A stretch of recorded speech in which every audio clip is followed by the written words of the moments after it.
Bismillahirrahmanirrahim. Assalamualaikum warahmatullahi wabarakatuh.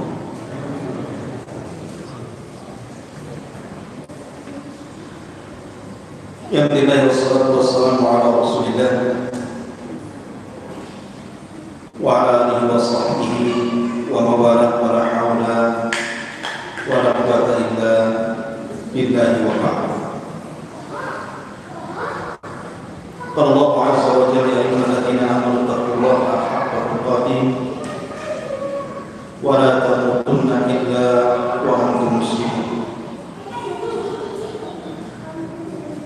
Fa inna asdaqal hadithi kitabullah wa khairal huda huda Muhammadin sallallahu alaihi wasallam wa syarrul umuri muhdatsatuha wa kullu muhdatsatin bid'ah wa kullu bid'atin dhalalah wa kullu dhalalatin fin nar.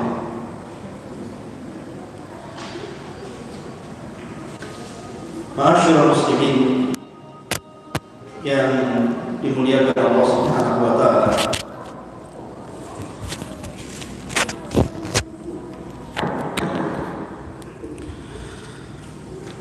Alhamdulillah, pada malam hari ini kembali Allah Subhanahu wa taala memberikan nikmatnya kepada kita sehingga kita bisa kembali untuk duduk bertalabul ilmi di Masjid Nidaul Ilmi ini, dan kita masih meneruskan kajian kita, masih membahas tentang tanda-tanda dari tanda-tanda kiamat besar. Dan kemarin kita menjelaskan tentang lanjutan dari kisah Ya'juj wa Ma'juj dan erat kaitannya dengan raja penguasa dunia Dzulqarnain yang dicantumkan kisahnya dalam suratul Kahfi. Ma'asyiral muslimin yang dimuliakan Allah Subhanahu wa taala, kemarin saya sudah menjelaskan perjalanan yang dilakukan oleh raja besar dunia Dzulqarnain sampai akhirnya setelah berjalan ke arah timur dan barat, kemudian perjalanan yang ketiga ke arah utara atau mungkin selatan. Quran tidak menjelaskannya, tapi yang jelas bahwa Quran hanya menyebutkan Dzulqarnain itu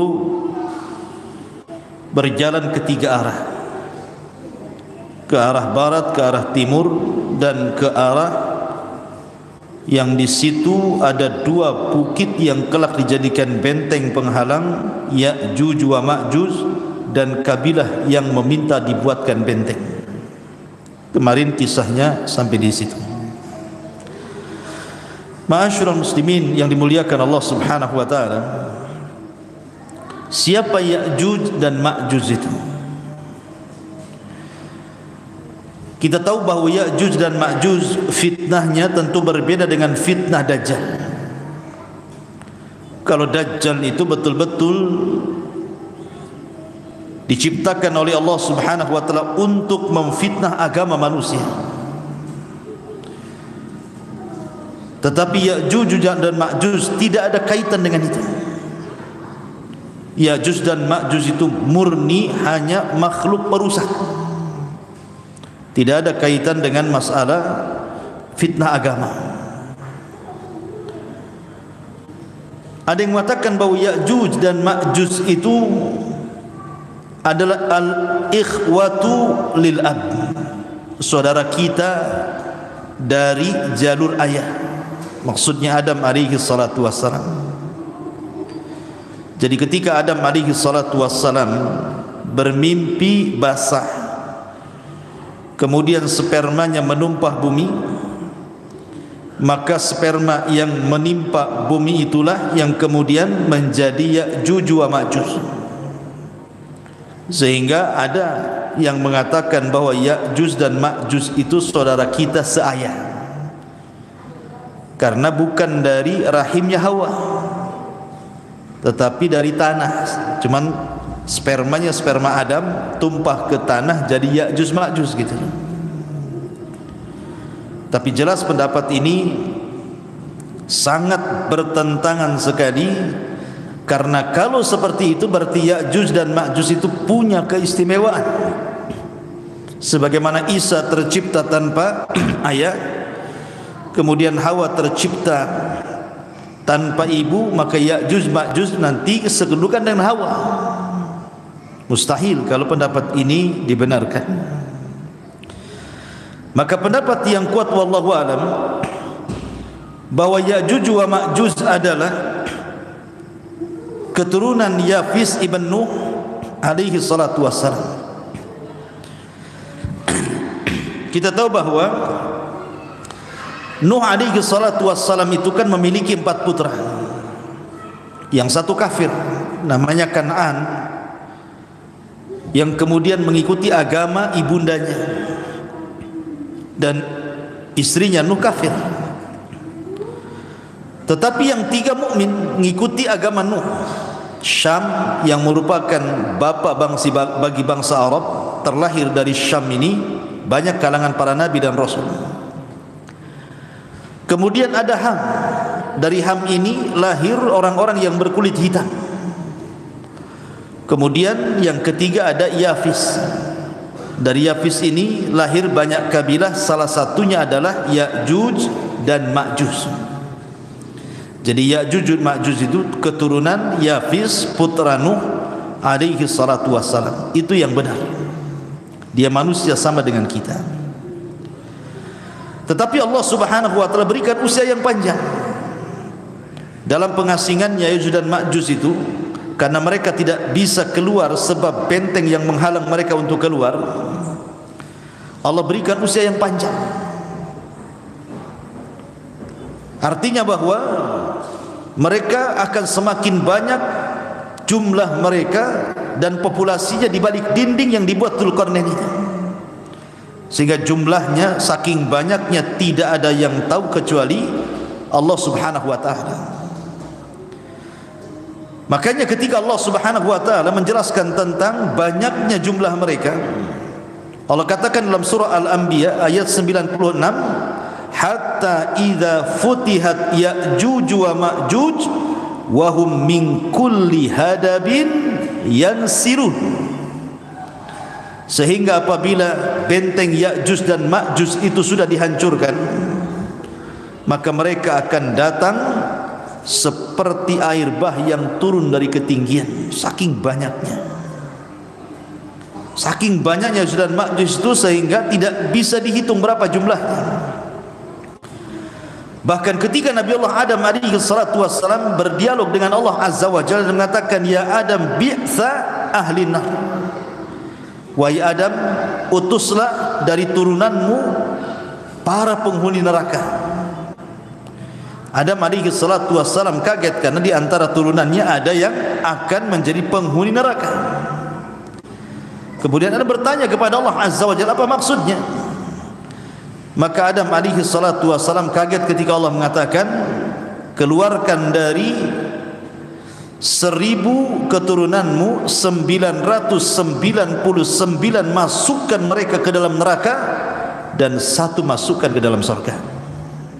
Jadi di setiap 1000 orang 999 masukkan ke neraka, 1 masukkan ke surga.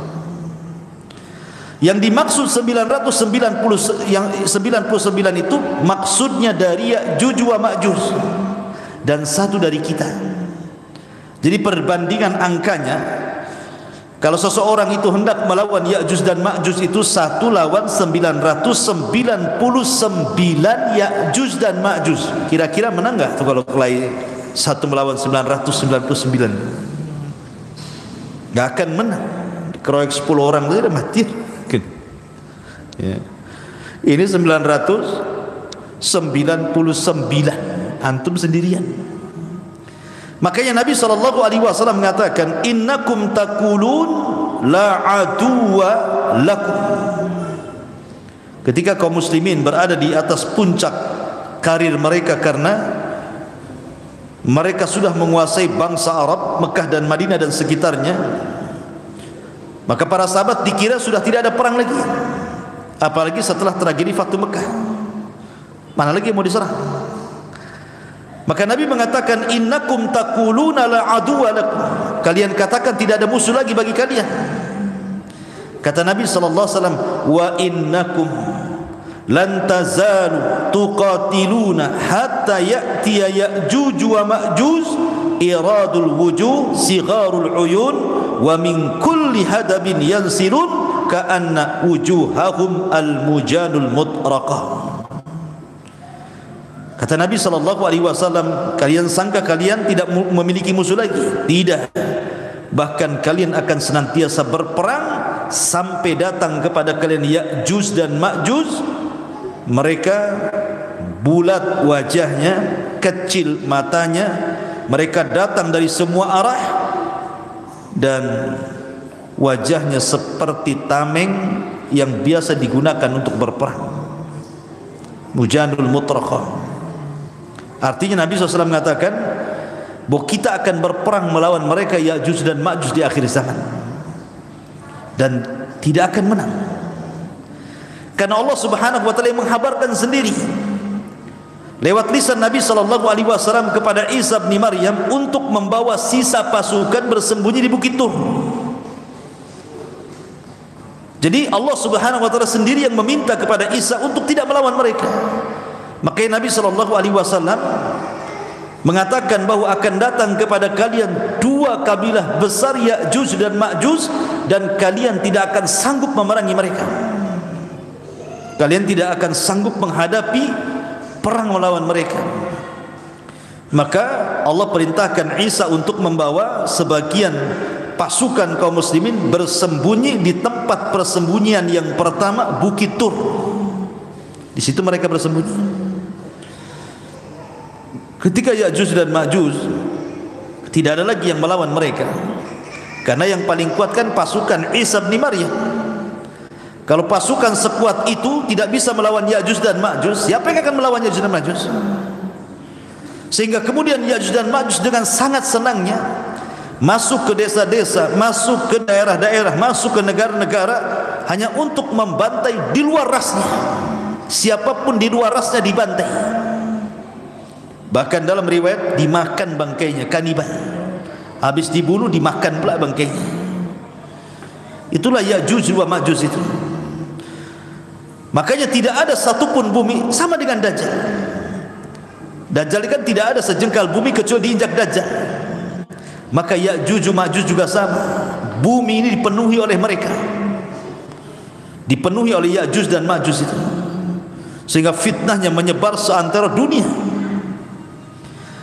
Ma'asyiral muslimin yang dimuliakan Allah Azza wa Jalla. Lah ketika kaum muslimin kemudian mereka bersembunyi di Bukit Tur, kemudian Ya'juj dan Ma'juj terus mereka memerangi, membunuh dan membantai manusia, mulailah kemudian tampak kesombongannya. Ya'juj dan Ma'juj sombong karena sudah mengalahkan siapapun yang di luar rasnya. Akhirnya kemudian ketika mereka sudah merasa bahwa sudah memerangi semua orang yang ada di bumi, maka mereka mengatakan, qatalna man fil ardi sanaqtuluhu man fis sama, katanya. Kami sudah bunuh semua makhluk yang ada di atas bumi, giliran engkau makhluk yang ada di langit, ku bunuh kalian semua. Sombong dia. Dia bisa kononnya membunuh makhluk yang ada di langit, maksudnya para malaikat. Akhirnya kemudian mereka pun mulai mengarahkan tombak-tombak mereka, panah-panah mereka, kemudian diarahkan ke langit. Subhanallah, Allah Subhanahu wa taala menyedot panah-panah itu sampai tembus ke awan-awan, sampai tidak nampak lagi panahnya itu, saking jauhnya, saking tingginya. Kemudian Allah Subhanahu wa taala kembalikan panah itu ke bumi, dan Allah sudah lumuri di ujung-ujungnya dengan darah, seolah-olah Ya'juj dan Ma'juj berhasil membunuh makhluk yang ada di atas langit. Padahal itu adalah makarnya Allah. Wa yamkuruna wa yamkurullah wallahu khairul makirin. Maka makin sombong lagi.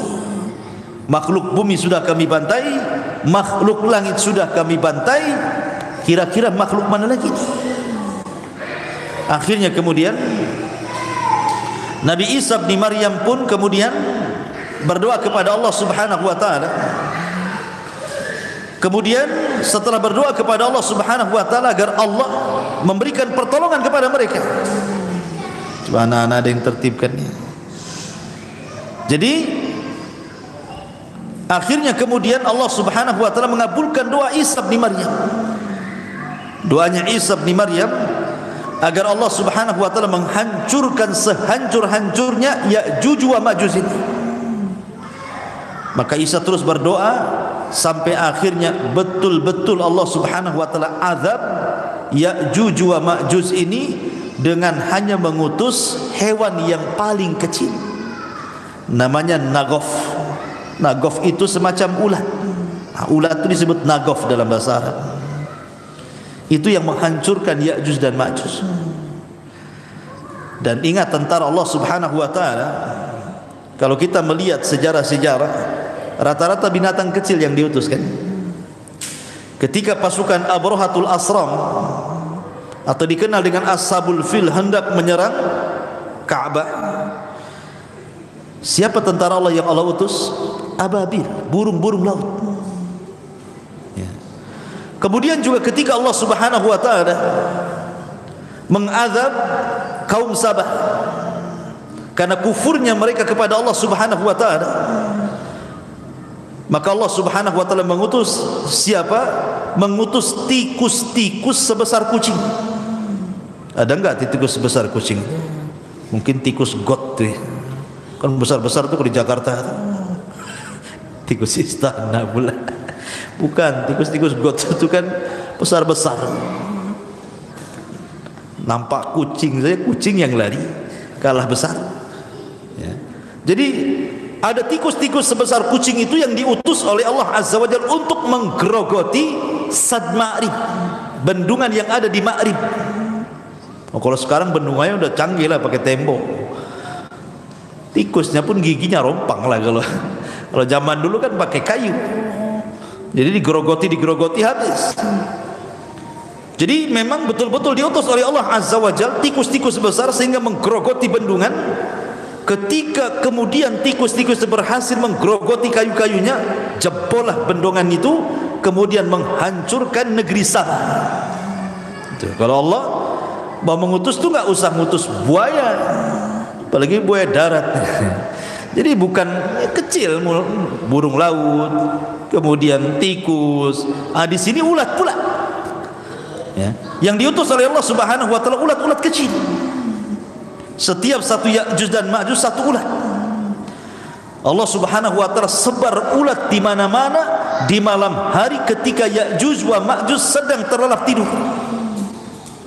Tiba-tiba kemudian ulat itu bergerak, kemudian berjalan ke tengkuknya, kemudian menggigit tengkuknya dan berhasil masuk ke dalam tengkuknya dan menggerogoti otaknya. Subhanallah. Ini ulat apa ini? Tentu ulat di sini adalah tentara-tentara Allah Azza wa Jalla. Ketika pimpinannya Ya'juj dan Ma'juj mati karena kemasukan ulat di tengkuknya dan merusak otaknya, satu mati, semua mati. Subhanallah. Jadi kematiannya ada Ya'juj dan Ma'juj itu. Bukan sekarang ini yang satu mati, besok mati lagi, lusanya mati, minggu depan mati, enggak. Ini serentak matinya. Jadi kalau antum ini di Batam ini ada satu gardu listrik, satu kota Batam itu satu gardu gitu ya. Tiba-tiba kita matikan gardunya, maka satu kota Batam digelap. Jadi satu mati semua. Gitu kan aneh gitu ya. Nah, begitulah kuasa Allah Subhanahu wa taala. Ya'juj dan Ma'juj mati serentak. Sehingga tidak ada satu jengkal di bumi kata para ulama kecuali ada bangkainya. Saking banyaknya. Tidak ada satupun jengkal di bumi kecuali ada bangkai Ya'juj dan juga Ma'juj. Lah ketika kemudian Isa bin Maryam melihat berserakan jenazah-jenazah Ya'juj dan Ma'juj dan bangkai-bangkai Ya'juj Ma'juj itu, tentu semakin hari membusukkan begitu. Tetapi nikmat bagi para binatang buas Jadi binatang-binatang semacam harimau, pemakan daging lah, elang dan yang lain, itu mereka merasa nikmat. Kenapa? Makanan banyak. Ya. Jadi jasad-jasad Yajuj dan Ma'juj itu karena tidak ada yang dikubur, sehingga menguntungkan binatang-binatang buas, sampai mereka dimakmurkan dengan memakan jasad-jasad Yajuj dan Ma'juj. Maka Isa pun berdoa kepada untuk dibersihkan jasad-jasad itu. Setelah berdoa, tiba-tiba Allah Subhanahu wa taala kirimkan burung-burung besar sebesar unta, kemudian setiap satu burung membawa satu jasad, kemudian dilempar entah berantah, ada yang mengatakan di lautan, wallahu alam, sampai akhirnya bumi tidak ada satupun jiwa dan bangkai Yajuj dan Majuj, bersih-bersih. Tetapi tentu sisa-sisanya masih ada, mungkin darahnya, mungkin nanahnya gitu, karena sudah membusuk gitu ya. Maka Allah Subhanahu wa taala kirimkan hujan yang sangat deras. Kemudian hujan itulah membawa berkah, membersihkan sisa-sisa Ya'juj wa Ma'juj, dibersihkan dengan hujan itu. Maka setelah terjadi hujan itu, Allah betul-betul suburkan tanahnya, Allah betul-betul murnikan tanahnya, kembali lagi buah-buahannya tumbuh besar-besar, ternaknya gemuk-gemuk, makanan di mana-mana. Setelah peristiwa Yajuj dan Ma'juj, karena Isa bin Maryam masih hidup beberapa tahun kemudian, dan Nabi SAW bersabda, tuba liman asya ba'dal masih, beruntung orang-orang yang hidup di masa Al-Masih Isa bin Maryam. Sampai-sampai suburnya tanaman itu, kalau seandainya seorang itu memakan buah delima, maka 10 orang masuk ke cangkangnya. Antum pernah buah delima? Buah delima itu satu kepal gini saja. Tapi nanti di masa Isa bin Maryam, setelah kehancuran Ya'juj dan Ma'juj itu, delimanya besar. Jadi cangkangnya saja 10 orang bisa masuk ke dalamnya. Berarti kan besar isinya, itu satu kampung tuh baru habis. Itu delima, gimana durian? Antum bisa masuk ke cangkangnya bang kan? Makan di cangkangnya, kenyang-kenyang durian itu. Bisa tidur sama durian tuh kalau segede gitu ya. Cangkangnya 10 orang bisa masuk. Artinya bahwa memang saat itu diberkahi, betul-betul diberkahi. Makanya Rasul mengatakan tuba liman asya ba'dal masih, beruntung orang-orang yang hidup di masa Isa bin Maryam. Mereka menyaksikan bagaimana suburnya alam semesta ini, seolah dikembalikan kepada awal penciptaan. Buahnya besar-besar, binatangnya gemuk-gemuk gitu ya. Memang betul-betul Allah Subhanahu wa taala suburkan. Lah ketika Ya'juj dan Ma'juj ini selesai fitnahnya dan jasadnya sudah dibuang entah berantah oleh burung-burung unta dan bumi sudah dibersihkan, maka Isa bin Maryam betul-betul menegakkan keadilan. Maka memaksa orang-orang yang di luar daripada Islam hanya dengan 2 pilihan, masuk kau ke dalam Islam atau kubunuh. Tidak ada jizyah lagi. Nanti di akhirat itu tidak ada jizyah, maksudnya tidak ada upeti. Kalau di zaman Nabi SAW kan, di zaman sekarang kan bayar upeti. Kamu mau masuk Islam? Tidak, gak apa-apa, tapi tolong bayar upeti. Kalau tidak juga bayar upeti, baru kita perang. Tapi nanti di akhir zaman tidak ada namanya jizyah upeti itu. Yang ada masuk Islam atau mati. Kan enak. Masuk Islam atau mati. Makanya banyak ahlu kitab itu yang tidak punya pilihan. Kalau mereka tidak mau masuk Islam, dibunuh. Tapi kalau mereka masuk Islam, mereka selamat.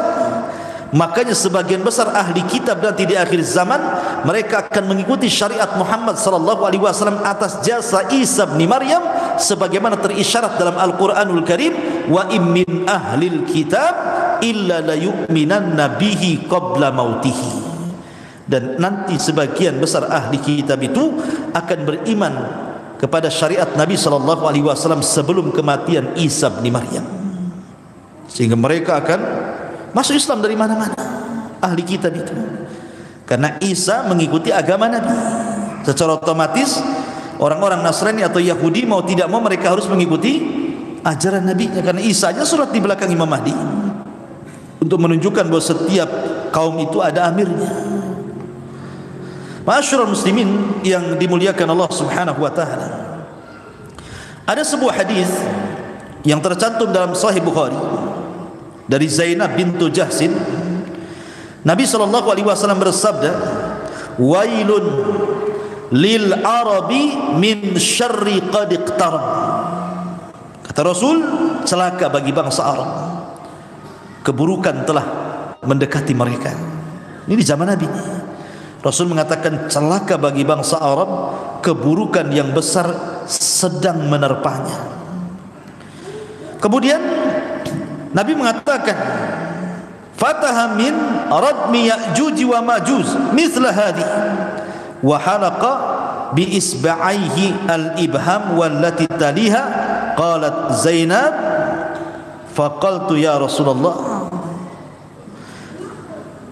Kemudian faqultu ya Rasul anuhlika wa fina salihun.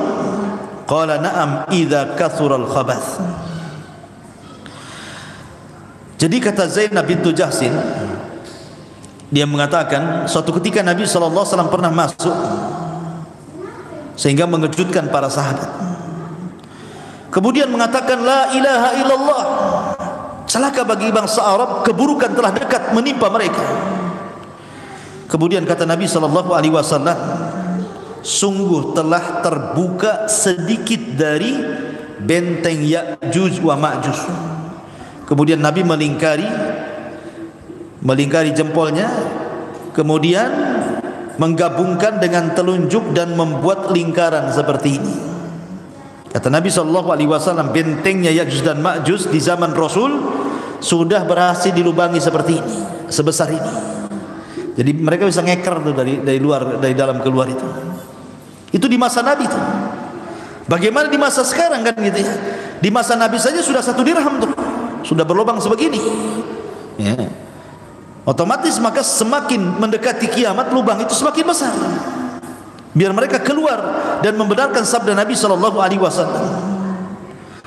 Maka kata Zainab, la ilaha illallah, celaka bagi bangsa Arab, sungguh keburukan telah dekat. Di mana tembok Ya'juj dan Ma'juj telah menjadi lubang sebesar begini, kata Nabi SAW. Kemudian kata Zainab, ya Rasulullah, apakah kita akan dihancurkan sementara banyak di antara kita orang-orang soleh? Maka Rasul mengatakan, ya, kalau keburukannya lebih banyak dibandingkan orang solehnya. Kalau orang solehnya diam, tidak kemudian al-amru bil ma'ruf wan nahyu 'anil munkar, maka justru itu pula yang mengundang azab Allah Subhanahu wa taala. Karena azab itu kalau ditimpakan bukan hanya terkena orang zalim saja, tetapi orang baik pun terkena imbasnya. Ma'asyiral muslimin yang dimuliakan Allah Subhanahu wa taala, itulah cuplikan dari kisah Ya'juj dan juga Ma'juj. Dan ini sering saya ulang-ulang biar paham. Nah, setelah kemudian Isa bin Maryam, kan Isa bin Maryam ini ada yang mengatakan berkuasa 40 tahun, tapi ada yang mengatakan 7 sampai 8 tahun. Kemudian meninggal, dan sebelumnya Imam Mahdi meninggal. Maka ketika dua manusia ini meninggal, Imam Mahdi meninggal, kemudian disusul Isa bin Maryam meninggal, sementara tugas Isa itu sangat berat sekali. Akhirnya kemudian orang pun membawa diri masing-masing. Ada yang tetap mempertahankan keimanannya, ada yang sedikit demi sedikit kufur. Sedikit demi sedikit kufur dia. Lah yang kufur ini diingatkan oleh Allah Azza wa Jalla. Diingatkan dengan apa? Dengan adanya dukhan, dengan adanya asap yang pekat yang berasal dari langit, yang Allah Subhanahu wa taala katakan fartaqib yauma ta'tis sama bidukhanin mubin. Sebenarnya dukhan ini hanya peringatan kepada orang-orang yang tadinya beriman kemudian kufur. Tetapi tanda-tanda kekuasaan Allah Subhanahu wa taala terkadang tidak menjadikan orang-orang itu kembali beriman, malah justru makin kufur. Harusnya dukhan itu, dukhan yang ditampakkan di langit itu menjadikan orang-orang itu kembali kepada Allah Azza wa Jalla. Sehingga sebagian mereka berdoa, Allahumma kshif anna, ya Allah singkapkan dari kami dukhan-dukhan itu. Akhirnya Allah Subhanahu wa taala mengangkat dukhan dan hilanglah dukhan. Tapi apa yang terjadi? doa-doa mereka sia-sia saja. Karena setelah berdoa dan diangkatnya dukun, bukannya bertobat, makin merajalela kemaksiatannya. Anzartahum am lam tunzirhum la yu'minun. Ketika Tuhan sudah tidak ada, mereka pun rupanya tidak membuat sadar dengan itu. Padahal dalam riwayat itu, kalau orang yang mukmin, yang muslim, yang menghisap itu, maka paling tinggi pilek saja.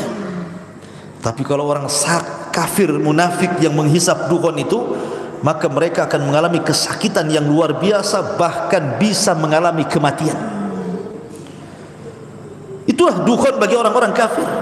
Artinya kan nampak peringatan ini, tapi tidak mau beriman juga orang-orang itu. Lah karena dengan dukun tidak mau beriman inilah, maka Allah Subhanahu wa taala ingatkan dengan tanda-tanda kiamat besar setelah dukun. Apa itu? Allah Subhanahu wa taala terbitkan matahari dari arah barat.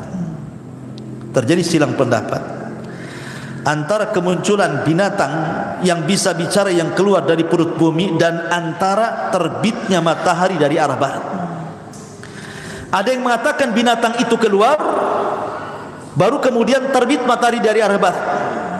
Ada yang mengatakan, kata para ulama akidah itu, matahari dulu terbit dari arah barat, 3 hari setelahnya atau 2 hari setelahnya baru kemudian muncul binatang yang melata yang keluar dari perut bumi itu. Wallahu alam, yang jelas jaraknya berdekatan, antara 2 sampai 3 hari saja. Begitu dalam hadis Nabi SAW dijelaskan jaraknya hanya 2 sampai 3 hari saja antara matahari terbit dari arah barat dan antara keluarnya binatang yang keluar dari perut bumi yang disebut dengan dabatun minal ard, binatang melata yang bisa bicara. Ma'asyiral muslimin yang dimuliakan Allah Subhanahu wa taala, dikisahkan dalam beberapa literatur akidah tentang peristiwa terbitnya matahari dari arah barat. Ikhwan, Allah Subhanahu wa taala banyak bersumpah dalam Al-Qur'an dengan matahari kan. Bahkan ada satu surat namanya matahari. Surat apa? Asy-Syams. Allah mengatakan wasyamsi wa duhaha wal qamari idza talaha wan nahari idza jallaha wal laili idza yaghshaha. Allah katakan wasyamsi wa duhaha. Matahari Allah jadikan sumpah. Karena matahari ini sebenarnya banyak faedahnya, ikhwan. Kalau orang-orang yang beriman dan memiliki akal ketika melihat matahari, maka matahari itu sebenarnya mengingatkan kita akan kiamat. Karena ketika terjadi hari kiamat, ikhwan, bintang-bintang itu semua berjatuhan dan bertabrakan. Sebagaimana Allah Subhanahu wa taala katakan, wa idzal kawakibun tatharat. Dan apabila bintang itu berhambur-hamburan, berjatuh-jatuhan, bertabrak-tabrakan, bintang semua jatuh, tapi matahari dan bulan tidak. Matahari dan bulan tidak dijatuhkan dan tidak ditabrakan. Padahal Allah Subhanahu wa taala berfirman, la syamsu yambagi an tudrikal qamar walal qamaru sabiqum bin nahar. Tidak boleh matahari itu berjumpa dengan bulan, dan tidak mungkin juga bulan bertemu dengan matahari. Kan mustahil kan? Bulan dengan matahari kan mustahil ketemu, karena ketika matahari tenggelam, bulan muncul. Ketika bulan tenggelam, matahari pula muncul. Kapan ketemunya? Tapi nanti pada hari kiamat, Allah Subhanahu wa taala berfirman, wa jumi'asy syamsu wal qamar. Wa jumi'asy syamsu wal qamar. Matahari dan bulan itu dijadikan satu. Untuk apa matahari dan bulan dijadikan satu? Untuk diletakkan di kepala-kepala manusia saat manusia dikumpulkan di padang mahsyar. Manusia akan dekat 1 mil di atas kepala. Sampai perawi hadis ketika menceritakan tentang matahari di atas kepala itu, ketika memaknai makna 1 mil, apakah mil itu jarak yang ma'ruf sekian kilo 1 mil?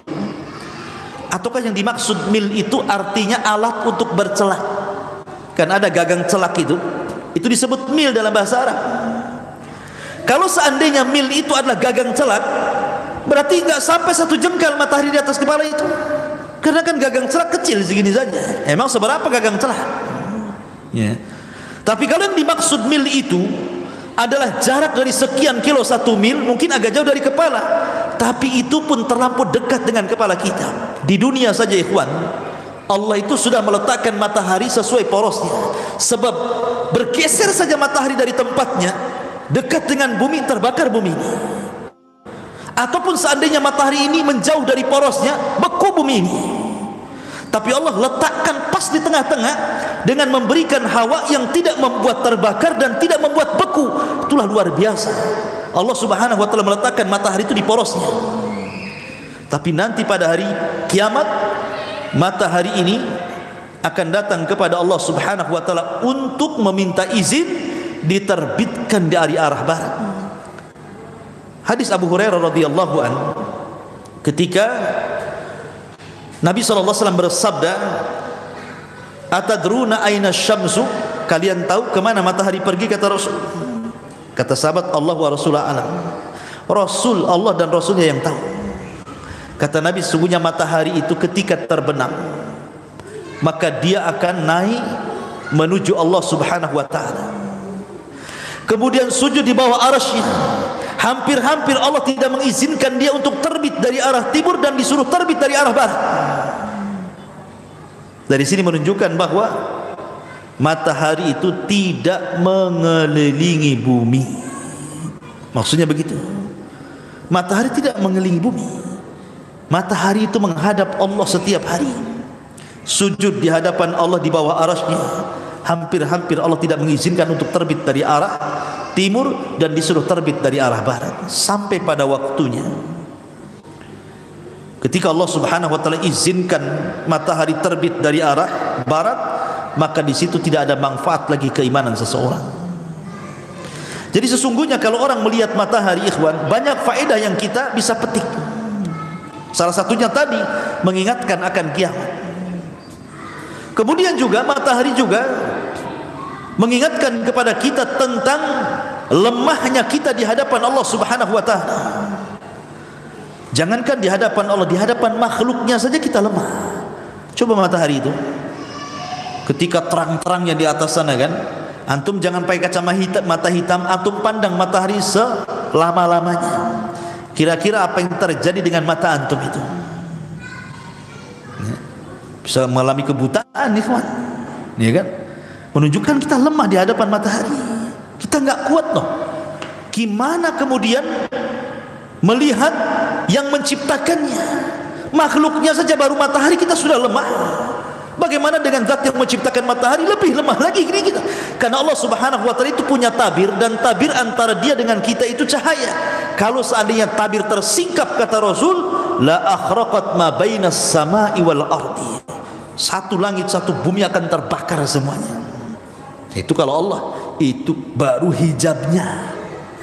Baru hijabnya itu, baru penutupnya. Sudah membakar antara langit dan bumi. Dari sini ma'asyiral muslimin yang dimuliakan Allah Azza wa Jalla, bahwa salah satu faedah matahari itu adalah menunjukkan kelemahan kita di hadapan Allah Subhanahu wa taala. Kemudian juga matahari ini kalau kita perhatikan, satu di antara tanda-tanda kiamat. Karena di akhir zaman kata Nabi SAW itu akan terjadi banyak gerhana dan banyak gempa. Gerhana dan gempa. Karena bahasa hadis itu maskhun wa khasfun wa qadfun, kan itu. Akan terjadi maskhun, kemudian khasfun wa qadfun. Kalimat khasfun kalau diarahkan ke langit maka menjadi gerhana, khusuf. Makanya ada solat khusuf. Ada juga yang menggunakan kaf, solat kusuf. Tapi kalau diarahkan ke bumi artinya gempa. Berarti di antara tanda-tanda kiamat itu sering bermunculan gerhana matahari atau bulan, atau sering terjadi gempa. Dan di zaman Rasul yang namanya gerhana itu lambat ikhwan. 10 tahun sekali baru ada gerhana matahari. Tapi sekali ada gerhana matahari bertepatan pula dengan kematian putra Rasul Ibrahim. Maka orang pun memprediksi ini jangan-jangan gerhana ini gara-gara kematian anaknya Nabi. Maka Rasul bangkit dan mengatakan tidak. Gerhana itu bukan karena hidupnya seseorang, bukan pula karena matinya seseorang, tapi gerhana didatangkan untuk menakut-nakuti hamba-hamba Allah. Masalahnya yang ditakut-takuti tidak takut, malah selfie pula dengan matahari, selfie dengan bulan. Yang ditakuti tidak takut nih masalahnya. Berarti memang orang-orang sekarang memang berani-berani, tidak takut dengan Allah Subhanahu wa taala. Karena Allah nakut-nakuti, dia tidak takut. Ya. Harusnya kita takut kepada Allah Azza wa Jalla. Subhanaka bihamdika asyhadu an la ilaha illa anta astaghfiruka wa atubu ilaik. Allahu ta'ala alam. Assalamualaikum warahmatullahi wabarakatuh.